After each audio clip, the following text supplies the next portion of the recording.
जो अनौपचारिक व्यवस्था तंत्र का 8वां पॉइंट, औपचारिक व्यवस्था तंत्र का पूरक।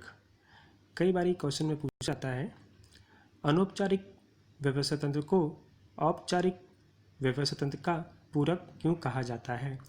तो हमें उसका जो उत्तर है वो इस प्रकार से लिखना होगा। अनौपचारिक व्यवस्था तंत्र औपचारिक व्यवस्था तंत्र से ही उत्पन्न होता है, इसलिए कहा जा सकता है कि यह औपचारिक व्यवस्था तंत्र का पूरक है। तो इस प्रकार ये अनौपचारिक व्यवस्था तंत्र के 8 के 8 लक्षण जो है यहाँ पर पूरे होते हैं। अब हमारा जो है लास्ट व्यवस्था तंत्र का ढांचा यानी कि 5वें नंबर का श्रेणिक व्यवस्था तंत्र। तो बच्चों लोग आप लोग देख सकते हैं जैसे कि इसका नाम दिया गया उसी प्रकार से उसका अर्थ है। श्रेणिक व्यवस्था तंत्र के आधुनिक स्वरूप का ये व्यवस्था तंत्र है। व्यवस्था तंत्र में दो अलग अलग प्रकार के ढांचे होते हैं। देखिए, ध्यान से देखिएगा। एक सामान्य क्रम का ढांचा जो निर्णय प्रक्रिया का भाग है। ठीक है, एक सामान्य प्रकार का, यानी दो अलग अलग प्रकार के इसके व्यवस्था तंत्र के ढांचे बनेंगे। एक सामान्य क्रम का ढांचा होगा जो निर्णय प्रक्रिया का भाग बनेगा, और दूसरा टेक्निकल प्रश्नों के समाधान संबंधी ढांचा, जिसे प्रोजेक्ट ढांचा भी कहते हैं या प्रोजेक्ट ढांचा कहा जाता है। ठीक है, इन दोनों ढांचों के समन्वय से, ठीक है, कौन दोनों ढांचे, एक सामान्य क्रम का ढांचा जो निर्णय प्रक्रिया का भाग है और दूसरा टेक्निकल प्रश्नों का समाधान संबंधी ढांचा। तो इन दोनों ढांचों के समन्वय से उत्पन्न होते ढांचे को श्रेणिक व्यवस्था तंत्र कहते हैं। इस प्रकार से इसका ये पूरा अर्थ हुआ। ठीक है, श्रेणिक व्यवस्था तंत्र का। देखिए, श्रेणिक व्यवस्था तंत्र के कार्यानुसार साथ ही प्रोजेक्ट व्यवस्था तंत्र के लक्षणों का भी इसमें समावेश किया जाता है। आधुनिक विशिष्ट प्रकार का ये ढांचा इस प्रकार से तैयार किया जाता है। देखिए, अब इसकी रचना हम लोग देखेंगे। आपके पास में देखिए इसका जो आकृति दिया गया है, उस आकृति को अगर हम इसको जो एक एक पॉइंट है अच्छे से समझ लेंगे आकृति में, तो हमें इसका जो इसकी रचना है वो आराम से समझ में आ जाएगी। रचना के बारे में, कंटेंट के बारे में हम लोग आराम से लिख सकते हैं। श्रेणिक व्यवस्था तंत्र में कार्यानुसार विभागीकरण और प्रोजेक्ट विभागीकरण का समन्वय दिखाई देता है। आप देखिए, देख सकते हैं इसके अंदर एक है कार्यानुसार विभागीकरण और एक प्रोजेक्ट विभागीकरण है। जनरल मैनेजर है, उसके नीचे देखिए दिया हुआ उत्पादन, क्रय, इंजीनियर और संशोधन विकास। दूसरा दिया प्रोजेक्ट मैनेजर। हम देखिए बार बार हम लोग दो समन्वय की बातें कर रहे हैं। ठीक है, वही दो यहाँ पर देखने को मिल रहा है। एक जनरल मैनेजर के नीचे 4 दिया, उसके बाजू में दिया एक प्रोजेक्ट मैनेजर। ठीक है, इस प्रकार व्यवस्था तंत्र के प्रत्येक प्रोजेक्ट मैनेजर को अलग अलग प्रोजेक्ट का दायित्व दिया जाता है। देखिए, आप देख सकते हैं 3 प्रोजेक्ट हैं। प्रोजेक्ट नंबर 1 जिसके नीचे दिया है संचालक, प्रोजेक्ट नंबर 2 फिर दिया है संचालक, प्रोजेक्ट नंबर 3 इसके नीचे दिया है संचालक। ठीक है, जितने प्रोजेक्ट होते हैं उतने प्रोजेक्ट मैनेजर भी नियुक्त किए जाते हैं। जैसे जितने प्रोजेक्ट हों, 1 2 3 दिए हैं तो 3 प्रोजेक्ट मैनेजर होंगे। अगर उससे अधिक हैं तो उस हिसाब से जो प्रोजेक्ट मैनेजर होते हैं ज़्यादा होते हैं। प्रोजेक्ट मैनेजर का दायित्व प्रोजेक्ट को समय पर साथ ही सफलतापूर्वक पूर्ण करने का होता है। प्रोजेक्ट कार्य के लिए आवश्यक विशेषज्ञ स्टाफ को भी अलग अलग कार्य विभाग में से प्राप्त किया जाता है। यानी उसके लिए आप प्रोजेक्ट मैनेजर को प्रोजेक्ट काम पूरा करने के लिए उनको विशेषज्ञ स्टाफ भी दिया जाता है। जैसा अलग अलग विभाग होता है उस प्रकार से उनको विशेषज्ञ जो है प्रदान किया जाता है। आप देख सकते हैं साफ साफ बाएं पक्ष में यह भी दर्शाया गया है कि प्रत्येक प्रोजेक्ट और प्रोजेक्ट मैनेजर स्वतंत्र रूप से कार्य कर रहे हैं। इसके लिए आवश्यक विशेषज्ञ अलग अलग विभागों में से उनको प्राप्त किया जाता है। इस प्रकार व्यवस्था तंत्र में श्रेणी रचना होती है, जहां टेक्नोलॉजी और कार्य दोनों महत्वपूर्ण हो, ऐसे संयोगों में समन्वय करना आवश्यक होता है। ठीक है, यानी यहाँ पर क्या करते हैं कि टेक्नोलॉजी आधुनिक, इसको एक प्रकार से आधुनिक स्वरूप भी व्यवस्था तंत्र का कहा जा सकता है। इसमें टेक्नोलॉजी को काफ़ी महत्व दिया गया है। ठीक है, इसलिए यहाँ पर दो बातों का समन्वय किया गया, एक निर्णय प्रक्रिया का और एक टेक्निकल प्रश्नों का। ठीक है, उसको आधुनिक बनाने का कार्य किया गया, और साथ साथ में विशेषज्ञ जो हैं उनको भी इसमें प्रदान किया गया है, ताकि वो भी अपने इसमें अच्छा से अच्छा योगदान दे सके। उस सारे जो श्रेणिक व्यवस्था तंत्र का जो उद्देश्य है, उसकी व्यवस्था तंत्र उसको सफल बनाने के लिए। तो इस प्रकार से श्रेणिक व्यवस्था तंत्र जो है यहाँ पर पूरा हुआ। अब नेक्स्ट जो हमारा दिया है, इस प्रकार से हमारे यहाँ पे जो है व्यवस्था तंत्र के ढांचे के 5 पॉइंट पूरे हुए। अब हम नेक्स्ट टॉपिक में जाएंगे जो होगा विकेंद्रीकरण और केंद्रीकरण। वैसे आपने सुना होगा, पर हमें यहाँ पर अभी विकेंद्रीकरण के बारे में चर्चा करेंगे। जब उच्च स्तर से निम्न स्तर की ओर, ठीक है, अधिकार को बांटा ना जाए, यानी कि अधिकार जो है, अधिकार और सत्ता, ठीक है, पूरा अधिकार लेने का निर्णय और सत्ता जब उच्च स्तर पर ही हो, उच्च स्तर के अधिकारी के पास में ही हो सारे अधिकार निर्णय लेने के, तो वो होगा केंद्रीकरण। यानी सारे अधिकार उच्च स्तर का अधिकारी ही अपने पास में रखेगा। पर अगर मान लो उच्च स्तर का अधिकारी, ठीक है, अपने कार्यों को, अधिकारों को अपने से नीचे, यानी अपने से नीचे अधिकारी या अधीनस्थों को या अपने से नीचे कर्मचारियों को बांटता है, यानी अपने कार्यभार को कम करता है, ठीक है, दायित्व कम करता है, दायित्व को पूरा करने के लिए अधिकार भी पूरा करता है, उसको भी बांट देता है और अपने से नीचे अधिकारियों को अपने निर्णय लेने के लिए स्वतंत्र कर देता है, तो वो होगा विकेंद्रीकरण। ठीक है, इस प्रकार से व्यवसाय कार्य में केंद्रीकरण और विकेंद्रीकरण दोनों ही देखने को मिलते हैं, पर यहाँ पर हमें जो है विकेंद्रीकरण के बारे में अभी हमें चर्चा करना है।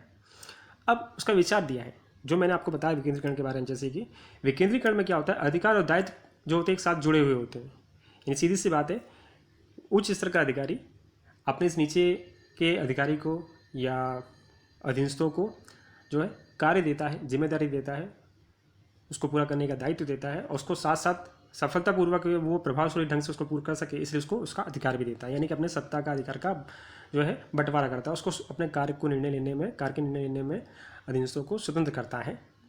ठीक है, ये हुआ विकेंद्रीकरण में। इसका देखिए एक अर्थ पड़े सामान्य तौर पे, सीधा सीधा अर्थ जो इसका है, उच्च स्तर से निम्न स्तर की ओर क्रमशः अधिकार सौंपने का व्यवस्थित प्रयत्न को विकेंद्रीकरण कहते हैं। ये एक लाइन में इसका उत्तर हो गया कि उच्च स्तर से निम्न स्तर की ओर क्रमशः अधिकार सौंपने का व्यवस्थित प्रयत्न को, ठीक है, उच्च स्तर से निम्न स्तर में जैसे मैं आपको बार बार बता रहा हूँ, अधिकार और दायित्व जो है बांटा जाता है। उच्च स्तर से निम्न, मध्य स्तर से निम्न स्तर, ऐसे अधिकार को, कार्य को पूरा करने के लिए जो दायित्व दिया था उसको पूर्ण करने के लिए अधिकार जो है बांटे जा रहे हैं, उच्च स्तर से मध्य स्तर से निम्न स्तर। तो वो जो अधिकार को जो बांटा गया है उच्च स्तर से निम्न स्तर, तो उसकी जो कार्य को पूरा करने की जो अधिकार बांटे गए हैं, उसकी जो स्वतंत्रता दी गई है, उससे कहा जाएगा विकेंद्रीकरण। अब देखिए इसकी व्याख्या भी दी है हेनरी फुल के अनुसार। ठीक है, अधीनस्थों को अधिकार सौंपकर कार्य विभाजन करके निर्णय प्रक्रिया में शामिल करना अर्थात विकेंद्रीकरण। ये हेनरी फुल के जो है हेनरी फुल के शब्दों में इसकी जो डेफिनेशन दी गई है, ठीक है, वो उसी प्रकार से है जो हमने उसका अर्थ पढ़ा, समझा। फिर उसका देखिए महत्व दिया गया है। महत्व में देखिए आपको विकेंद्रीकरण का अर्थ और उसका विचार अगर समझ में आया होगा, विचार आपने ध्यान से सुन लिया होगा, तो आपका उसका महत्व भी बहुत जल्दी समझ में आएगा। जिसमें दिया फर्स्ट नंबर पर त्वरित निर्णय। विकेंद्रीकरण में जिस किसी कार्य के साथ जो व्यक्ति जुड़े हैं उन्हें उस कार्य का या प्रवृत्ति के संबंध में निर्णय लेने का स्वतंत्रता होती है। इसलिए जिस स्तर पर कार्य करना है वही निर्णय लेकर उसका अमल प्रारंभ हो जाता है। इसलिए निर्णय त्वरित और प्रभावशाली लिए जाते हैं। नहीं, विकेंद्रीकरण में क्या होता है, उच्च स्तर से मध्य स्तर, मध्य से निम्न स्तर कार्य को बांट दिया जाता है, अधिकार को भी बांट दिया जाता है, जिससे क्या, जिस स्तर में जो कर्मचारी जो या अधिकारी जो कार्य उसको सौंपा गया है उस कार्य को पूरा करने के लिए उसको स्वतंत्र निर्णय लेने का अधिकार मिल जाता है। जिससे क्या होता है, वो अपने विभाग से संबंधित जो कार्य कर रहा है उसमें वो तुरंत के तुरंत जल्द से जल्द निर्णय ले सकता है और तुरंत निर्णय का उसका व्यवसायिक को उसका सीधा लाभ मिल जाता है। यानी उससे किसी से कोई पूछने की जरूरत नहीं है, वो तुरंत निर्णय ले सकता है ताकि कार्य में विलंबता नहीं आती और कार्य जो है तुरंत निर्णय से कार्य जो सफल और अच्छा जल्दी पूरे होने की इसकी जो संभावनाएं होती है वो बढ़ जाती है। यानी एक प्रकार से त्वरित निर्णय का जो है फायदा, एडवांटेज जो मिलता है विकेंद्रीकरण की वजह से मिल जाता है। फिर सेकंड नंबर दिया है उच्च स्तर के कार्यभार में कमी। उच्च स्तर मंडल जो होता है उसके बाद बहुत सारे कार्यभार होते हैं, बहुत सारी जिम्मेदारियां होती हैं। ठीक है, तो वो जो मुख्य बातें होती हैं जैसे नीति विषय निर्णय लेने होते हैं उसमें ध्यान कम वो फोकस कर पाते हैं। पर विकेंद्रीकरण की वजह से क्या होता है, उनका कार्यभार कम हो जाता है। ठीक है, कार्यभार में कमी होने से उनको नीति विषय निर्णय लेने में सरलता आ जाती है। ठीक है, और उनका जो फोकस होता है, कॉन्सेंट्रेशन, वो और अच्छा बन जाता है। तो उससे क्या होता है, ये जो विकेंद्रीकरण का एक फायदा क्या हुआ कि उच्च स्तर के कार्यभार में कमी हो जाती है। फिर दिया थर्ड नंबर में अभिप्रेरणा में वृद्धि। अभिप्रेरणा यानी कि मोटिवेशन। विकेंद्रीकरण से कर्मचारी के आत्मगौरव और आत्मप्रेरणा में वृद्धि होती है। भाई जिस कर्मचारी या अधिकारी को उच्च स्तर से जो मान लो कोई कार्य मिला है, कार्य या जिम्मेदारी या दायित्व मिला है, तो उसको पूर्ण करने का उसको अधिकार मिला है। अधिकार मिलने से वो अपने आप को, ठीक है, आत्मगौरव समझता है, अभिप्रेरित समझता है अपने आप को। वो जो है ज़्यादा अपने आप को वो मोटिवेटेड समझने लग जाता है। उसके लगता है कि मेरे अंदर ये योग्यता है, मेरे अंदर ये क्वालिफिकेशन है जो मुझे ये कार्य दिया गया है। ठीक है, एक प्रकार से उसको एक पोस्ट मिल जाती है, एक जिम्मेदारी मिल जाती है, एक नाम मिल जाता है, जिससे क्या होता है उसकी मोटिवेशन में वृद्धि होती है। ठीक है, और उससे ये होता है कि उसके आत्मविश्वास में भी क्या होती है, वृद्धि होती है। इससे क्या होता है कि विविध परिस्थितियों में वो किस प्रकार निर्णय लेकर उनका सामना कर सकता है, उसका अनुभव भी उसे प्राप्त हो जाता है। यानी विभिन्न परिस्थितियों में निर्णय लेते लेते उसकी निर्णय शक्ति का जो पावर होता है वो भी बढ़ जाता है। फिर 4th नंबर में दिया गया है संचालकीय प्रतिभा का विकास। उच्च स्तर के कार्यभार को जब मध्य स्तर में बांट दिया जाता है या निम्न स्तर में बांट दिया जाता है या नीचे अधिकारियों को बांट दिया जाता है, तो जो अधिकारी को जो कार्य मिलता है वो अधिकारी इस प्रकार के कार्य को करते करते जो कार्य उसको मिला है, तो धीमे धीमे जैसे उसको अनुभव होता जाता है, तो उस प्रकार से क्या होता है, नीति विषय विभिन्न प्रकार के निर्णय लेते लेते, कार्यभार संभालते संभालते, जिम्मेदारियों को, दायित्व को पूरा करते करते उसके अंदर एक संचालकीय प्रतिभा का विकास होने लग जाता है, क्योंकि वो अपने निर्णय लेने में स्वतंत्र बन जाता है। इस प्रकार तो उसने जो संचालकीय निर्णय लेने का जो प्रतिभा उसने विकसित किया है, जो उसका अनुभव मिला, जो उसने उसके अंदर जो एक कला सामने आई, उसका सीधा फायदा जो है व्यवसाय इकाई को मिलता है। तो इस प्रकार जो है विकेंद्रीकरण का जो एक सबसे बड़ा महत्व ये है कि संचालकीय प्रतिभा का विकास होता है उनके अधिकारियों में, कर्मचारियों में, जिनमें सत्ता कार्य का बंटवारा किया गया है उनमें। फिर 5वें नंबर में दिया है प्रभावशाली नियंत्रण। प्रत्येक स्तर के कर्मचारी के पास पर्याप्त अधिकार होने से अपने अधीनस्थों की गलती के लिए दंडात्मक कदम उठाना सरल हो जाता है, जिस कारण प्रभावशाली अंकुश बन जाता है। सभी अगर मान लो उच्च स्तर से निम्न स्तर तक कार्य को बांटा जाता है, जिम्मेदारियों को बांट दिया जाता है, तो उनको साथ कार्य और जिम्मेदारियों को पूरा करने के लिए, कार्य को पूरा करने के लिए उनको अधिकार भी दिया जाता है, जिससे क्या होता है, एक प्रकार से डिसिप्लिन जो होता है और मजबूत हो जाता है। यानी अधिकारी ने जिन कर्मचारी को कार्यभार सौंपा है, जो उसको कार्यभार मिला है ऊपर से, तो अपने नीचे कर्मचारियों को करवाने के लिए उसको अधिकार मिलता है किस तरह से करवाना है। अगर मान लो कर्मचारी जो कार्य अपने अधिकारी के कहने पर नहीं करता है, तो उसको पूरा करवाने के लिए दंडात्मक कदम उठाने का भी अधिकार उसको मिल जाता है, जिससे क्या होता है, वहाँ पर एक प्रभावशाली नियंत्रण का माहौल तैयार हो जाता है। फिर 6 समझ दिया संवादिता का सृजन। विकेंद्रीकरण द्वारा प्रत्येक स्तर पर कार्यरत कर्मचारियों को निर्णय प्रक्रिया में शामिल करके विशेष महत्व दिया जाता है। इससे क्या होता है, विकेंद्रीकरण से सत्ता, कार्य, ठीक है, और साथ साथ में अधिकार का बंटवारा होने से उच्च स्तर से मध्य स्तर, मध्य स्तर से निम्न स्तर, इस प्रकार तीनों स्तर के जो अधिकारी हैं, कर्मचारी हैं, वो एक दूसरे से क्या हो जाते हैं, एक दूसरे के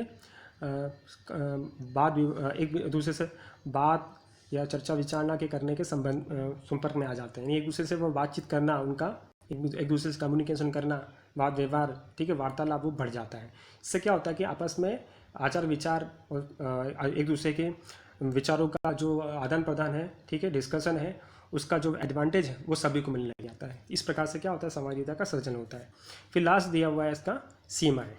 देखिए, अगर व्यवसाय इकाई का छोटे पैमाने की व्यवसाय तंत्र है, व्यवसाय इकाई छोटे पैमाने की है, तो छोटे पैमाने की व्यवसाय इकाई में सत्ता का अगर विकेंद्रीकरण किया जाए, तो ऐसी परिस्थिति में कई उनकी गुप्त बातें होती हैं जो उनकी सुरक्षा से संबंधित होती हैं, ठीक है, जिससे व्यवसाय इकाई को नुकसान हो सकता है अगर विकेंद्रीकरण करते हैं। तो छोटे प्रमाण की व्यवसाय इकाई में विकेंद्रीकरण को जो है एक प्रकार से सीमित माना जाता है, एक प्रकार से उसको इतना ज़्यादा उनके लिए अनुकूल नहीं माना जाता है। तो वो इसकी एक सीमाएँ हुई। अब दिया हुआ है नेक्स्ट हमारा टॉपिक अधिकार सौंपना।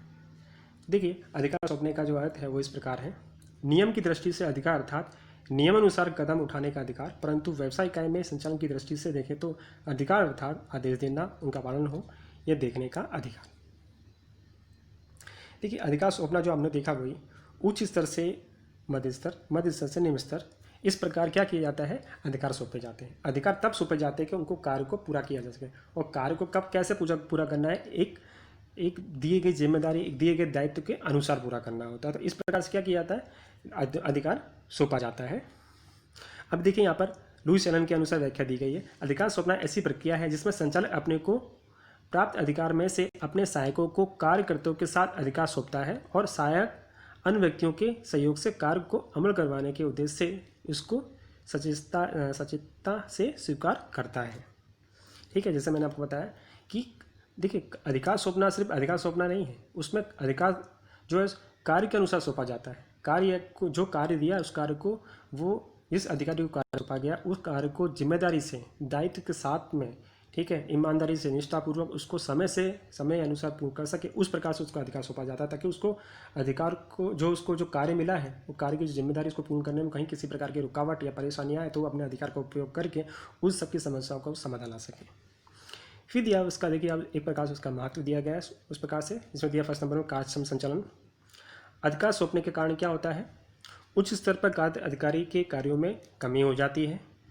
ठीक है, यानी अधिकार सौंपने से आपको अधिकार सौंपा जाता है, इसके साथ साथ क्या होता है कि कार्य में भी कमी आती है। यानी उच्च स्तर वाला अधिकारी मध्य स्तर के अधिकारी को जो कार्य देता है तो उसके कार्य में कमी हुई, और मध्य स्तर निम्न स्तर के अधिकारी को काम देता है, कर्मचारी को काम देता है तो उसके कार्य में भी कमी आई। इस प्रकार कार्य में क्या हो जाती है, कमी आती है, कार्य बढ़ जाता है, काम बढ़ जाता है। काम बढ़ जाने से क्या होता है, तो जो कर्मचारी अधिकारी को जो उसका अपना कार्य है उस कार्य में उसकी कमी आने से उसको उस कार्य में फोकस कॉन्सेंट्रेशन और अच्छा बढ़ जाता है, जिससे क्या होता है व्यवसाय इकाई को उसकी कार्य जो उसकी कार्य क्षमता होती है, कार्य संचालन का व्यवसाय इकाई को उसको क्या होता है, उसका लाभ मिलता है। फिर यह कर्मचारी विकास, इकाई में कार्यरत विविध कर्मचारियों को अधिकार सौंपने के द्वारा विविध निर्णय लेने का अवसर भी प्राप्त होता है। अधिकार सौंपने से कर्मचारी को उसके अंदर निर्णय लेने की स्वतंत्रता मिलती है। निर्णय लेने की स्वतंत्रता लेने से क्या होता है, वो कर्मचारी अपने द्वारा जो डिसीजन मेकिंग का जो एक पावर होता है वो धीमे धीमे विकसित कर लेता है। यानी कई बार वो निर्णय लेते लेते उसके अंदर जो है हमने लोगों ने जैसे पढ़ा, संचालक की निर्णय लेने का भी जो संचालक की तरीके का जो निर्णय लिया जाता है, निर्णय प्रक्रिया होती है, उसका भी उसके अंदर एक प्रकार का वो योग्यता डेवलप हो जाती है। इस प्रकार से कर्मचारी में क्या होता है, विविध प्रकार के निर्णय लेने की क्षमता होती है वो आ जाती है, उसके आत्मविश्वास में भी वृद्धि होती है, और बार बार एक ही प्रकार का निर्णय लेने से क्या होती है, उसकी निर्णय शक्ति भी अधिक से अधिक तर्कसंगत और प्रभावपूर्ण बन जाती है। फिर दिया अभिप्रेरणा, अधिकार सौंपने से कर्मचारी की प्रतिभा को विकसित होने का अवसर प्राप्त होता है। जैसे जैसे कर्मचारी अपने निर्णय लेने में सफल बनता है, उसका कॉन्फिडेंस लेवल बढ़ता है, ठीक है, उसका मनोवैज्ञानिक जो लाभ है वो उसको प्राप्त होने लग जाता है, और उससे लगने लग जाता है कि वो उसके अंदर उच्च कोटि की योग्यता है विकसित होने लग गई है, तो उसकी जो अभिप्रेरणा में क्या हो जाती है, वृद्धि होने लग जाती है। फिर दिया है 4 नंबर में विशिष्टीकरण का लाभ, इकाई में कार्य जितने भी कर्मचारी होते हैं उनके अंदर किसी न किसी प्रकार के कार्य को पूरा करने के सबके अंदर अपने अलग अलग प्रकार की टैलेंट होता है, पर जब उस टैलेंट को यानी उनके अंदर जो प्रतिभा है उस प्रतिभा को इस प्रकार के कार्य को या जिम्मेदारी को सौंप करके, अधिकार सौंप करके जब उनको कार्य में पूरा करने की जो स्वतंत्रता दी जाती है, तो उनको एक प्रकार से क्या है, अपने कार्य को अपने तरीके से पूरा करने का स्वतंत्रता प्राप्त हो जाती है, एक मौका मिलता है। उस मौका के कारण क्या होता है, वो धीमे धीमे उनके अंदर क्या होता है, जो उनके अंदर जो विशिष्टीकरण होता है, उनके अंदर अपने कार्य को पूरा करने की जो एक कला होती है वो सामने आती है। तो वो कला सामने आने से क्या होता है, उसका जो विशिष्टीकरण निकलता है, उस विशिष्टीकरण का लाभ व्यवसाय इकाई को प्राप्त होता है। फिर दिया है 5वें नंबर में संकलन, अधिकार सौंपने के कारण अधीनस्थ और उच्च अधिकारी जैसे संबंध स्थापित होते हैं। यानी क्या होता है कि उच्च अधिकारी मध्य स्तर के अधिकारी, निम्न स्तर के कर्मचारी या अधिकारी के साथ में क्या हो जाता है, संकलित हो जाता है। सभी कर्मचारी या अधिकारी और कर्मचारी एक दूसरे से संकलित हो जाते हैं निर्णय लेने में, ठीक है, एक दूसरे से वाद व्यवहार में तो संकलित हो जाते हैं। यानी कि एक प्रकार की जो है सामूहिक प्रवृत्ति यानी सामूहिक विकास होने लग जाता है। फिर लास्ट में दिया हुआ है विस्तार के अवसर, अधिकार सौंपने के द्वारा इकाई के कितने ही कार्य सहायकों को सौंपकर उच्च संचालक व्यवसाय इकाई के विस्तार का विचार कर सकती है।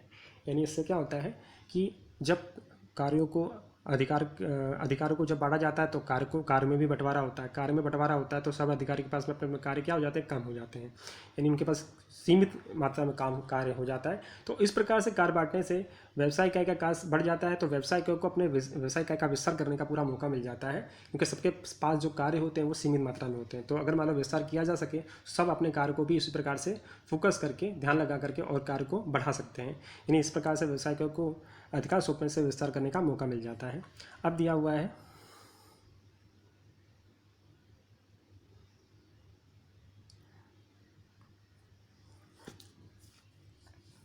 तो देखिए विस्तार के अवसर हम लोगों ने यहाँ पर समझ लिया। अब देखिए उसका दिया विस्तार के अवसर के बाद में दिया हुआ है अधिकार सौंपने के मूल तत्व। अब देखिए लास्ट जो पॉइंट दिया गया अधिकार सौंपने के मूल तत्व में, जिसमें दिया हुआ है फर्स्ट हम लुईस एलन के अनुसार पढ़ेंगे। लुईस एलन के अनुसार अधिकार सौंपने के विषय में बताते हुए कहते हैं कि अधिकार सौंपना ये अन्य व्यक्तियों को अधिकार और दायित्व सौंपकर प्रभावशाली दिखाने के लिए उत्तरदायित्व की स्थापना करता है। यानी देखिए ये आप लोगों ने जो 3 स्तर पढ़े थे व्यवसाय इकाई के संचालन के विविध स्तर पढ़े थे हमने 3, उच्च स्तर, मध्य स्तर और निम्न स्तर, ठीक है। तो उच्च स्तर, मध्य स्तर और निम्न स्तर में उच्च स्तर से मध्य स्तर और मध्य स्तर से निम्न स्तर, इस प्रकार क्या किया जाता है, कार्य और कार्य को पूरा करने का दायित्व उच्च स्तर से मध्य स्तर, मध्य स्तर से निम्न स्तर दिया बांटा जाता है। उसी प्रकार से क्या किया जाता है, दायित्व बांटा जाता है, और दायित्व को पूरा करने के लिए अधिकार भी बांटा जाता है। किस प्रकार से, उच्च स्तर से मध्य स्तर, मध्य स्तर से निम्न स्तर, और फिर लास्ट में दिया है उत्तरदायित्व। तो उत्तरदायित्व का मतलब ये हुआ कि जो जो अधिकारी कर्मचारियों को अपने से उच्च स्तर से, अपने से ऊपर से जो कार्यभार मिला है, कार्यभार पूरा करने का जो अधिकार मिला है, यानी जो कार्यभार पूरा करना उसका दायित्व मिला, दायित्व पूरा करने के लिए जो अधिकार मिला है, उन कार्यभार को दायित्व के साथ में जो आपको अधिकार दिया गया उसका उपयोग करते हुए वो कार्य को आपने समय से पूर्ण या समय के अनुसार पूर्ण किया कि नहीं किया, उसको अपना आप उसके लिए क्या होते हैं, उत्तरदायित्व बन जाते हैं। यानी कि निम्न स्तर जो है उस कार्यभार को उसने कैसे पूरा किया, उसके लिए उत्तरदायित्व बन जाता है। किसके लिए, किसको देगा उसका उत्तर, मध्य स्तर को। मध्य स्तर उसको जो उच्च स्तर से जो कार्यभार मिला हुआ है, उसको जो दायित्व मिला उसको पूरा करने के लिए उस अधिकार का उपयोग करते हुए उसने कार्यभार को कैसे पूरा किया, उसके लिए उत्तरदायित्व, यानी वो किसके लिए उत्तरदायित्व बनेगा, इसको उत्तर देगा उसका उच्च स्तर को। इस प्रकार से क्या होता है, ये अधिकार सौंपने के 3 मूल तत्व हैं, दायित्व को दायित्व, अधिकार और उत्तरदायित्व। तो वो तीनों का जो बंटवारा होता है, तीनों का क्रम होता है, वो उच्च स्तर से मध्य स्तर, मध्य स्तर से निम्न स्तर, इस प्रकार तीनों में इसको अधिकार को और फिर अधिकार, दायित्व, अधिकार और उत्तरदायित्व को बांट दिया जाता है। तो इस प्रकार से हमारा ये जो चैप्टर है व्यवस्था तंत्र, चैप्टर नंबर 4 यहाँ पर पूरा हुआ।